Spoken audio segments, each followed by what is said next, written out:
Sabe aquela sensação quando uma história, uma música ou até uma pintura parece que sai do papel ou da tela e passa a morar dentro da gente? Pois é sobre essa transformação, sobre como a arte se torna parte de nós que a gente vai conversar hoje. Porque, vamos combinar, existe um abismo entre só consumir uma informação e realmente deixar que ela nos transforme por dentro. A grande pergunta é, como é que se cruza essa ponte? Como é que algo que está lá fora, num livro, numa tela, de repente vira parte do nosso mundo interior, da nossa consciência? Para começar a entender, pensa só nisso aqui. A notícia que a gente lê hoje, amanhã já era, perdeu a validade. Agora pega uma obra de Shakespeare ou de Homero, elas estão conversando com a gente, ensinando sobre a vida há milhares de anos. O ponto-chave é esse, o que a gente escolhe para colocar para dentro da nossa mente tem pesos muito, mas muito diferentes na balança do tempo. E esse processo, essa transformação, tem um nome: interiorização. E olha, não é só sobre entender o que as palavras significam, não. É muito mais um encontro. É aquele momento em que a obra deixa de ser só um objeto na estante para se tornar uma espécie de lente, sabe? Uma lente pela qual a gente passa a enxergar o mundo e, principalmente, a nós mesmos. Ok, mas como a gente faz isso na prática? Para entender o caminho, vale a pena dar um pulinho lá atrás nas origens. Os gregos antigos, por exemplo, deixaram um mapa incrível sobre qual é o verdadeiro propósito da arte. E aqui a diferença é brutal. Hoje em dia, a gente tende a ver a arte como entretenimento, né? Algo para relaxar, uma questão de beleza, de estética. Só que para os gregos, dentro da ideia de paideia, a arte era a principal ferramenta de educação. Não era um enfeite para a vida, era o material de construção do caráter de uma pessoa.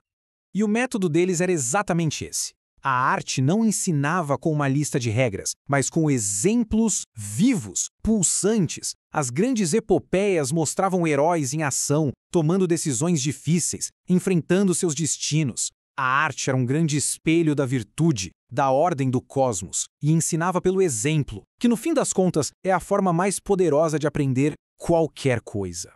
Certo, então o porquê a gente já entendeu. Mas agora vamos para a parte prática. O como. Que ferramentas a gente pode usar para conseguir enxergar além da primeira camada de uma obra de arte? Bom, a gente pode imaginar um mapa com 3 camadas para explorar a obra. A primeira, mais na superfície, é o enredo literal, o que de fato está acontecendo ali. Depois, a gente desce um nível, o que o autor está refletindo sobre o próprio processo de criação. E por fim, a camada mais funda, a simbólica, o que tudo aquilo representa numa escala muito maior, universal. Vamos pegar um exemplo fantástico. Num ensaio, a Virginia Woolf fica observando uma mariposa. Na primeira camada, no literal, é só isso, um inseto. Mas aí ela nos convida a dar um salto. E se aquela luta frágil e desesperada da mariposa contra a morte for, na verdade, um espelho da nossa própria luta pela vida? Essa é a passagem do literal para o simbólico. É aí que a arte abre uma janela para verdades muito profundas. E quando a gente começa a praticar essa leitura mais profunda, a usar essas ferramentas, aí algo incrível começa a acontecer. A arte começa, de verdade, a reconfigurar o nosso mundo interior, o nosso imaginário.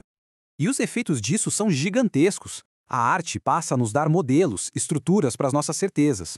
Ela expande a nossa linguagem. Sabe aquele sentimento que a gente não consegue descrever? De repente, a gente encontra as palavras. Com o tempo, ela organiza a própria forma como a gente percebe o mundo. E, no fim, cria uma riqueza interna imensa, que ninguém pode tirar da gente. Pensa bem, todo mundo tem aquelas verdades íntimas, aqueles sentimentos, aquelas intenções que são só nossas. Ninguém de fora pode confirmar ou negar, são coisas que só a gente sabe. Essa é a nossa experiência mais pura e fundamental da verdade. E é aí que a mágica da arte acontece. Porque quando a gente lê Tolstói descrevendo uma crise no casamento, ou Machado de Assis dissecando a inveja nos mínimos detalhes, a gente sente uma conexão absurda. Eles conseguem dar um nome exato, universal, para aquelas verdades que a gente achava que era um segredo só nosso. A arte nos mostra que a gente não está sozinho. E o mais impressionante é que essa transformação não é só uma figura de linguagem, não. É real, é física. A neurociência hoje já mostra que se expor a estruturas artísticas complexas, como as da música clássica, por exemplo, pode criar e fortalecer novas conexões no cérebro. Ou seja, a arte literalmente nos reconstrói. Então, ao final dessa jornada, a nossa relação com a arte muda de patamar. Deixa de ser um consumo passivo de espectador e se torna uma conversa. uma conversa que atravessa o tempo. Porque o resultado final de interiorizar a grande arte é uma libertação. Uma libertação das amarras, das limitações, da nossa própria época. E é a transformação numa pessoa universal.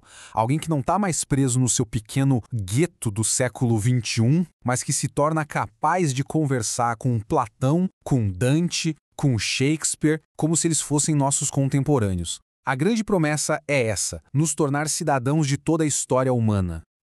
Então, a pergunta que fica no final não é o que eu vou ler ou o que eu vou assistir. A pergunta muda. Ela se torna com quem eu vou escolher conversar hoje. Se a gente pode dialogar com as mentes mais brilhantes que já existiram, a escolha de quem a gente convida para entrar no nosso mundo interior é talvez uma das decisões mais importantes da vida.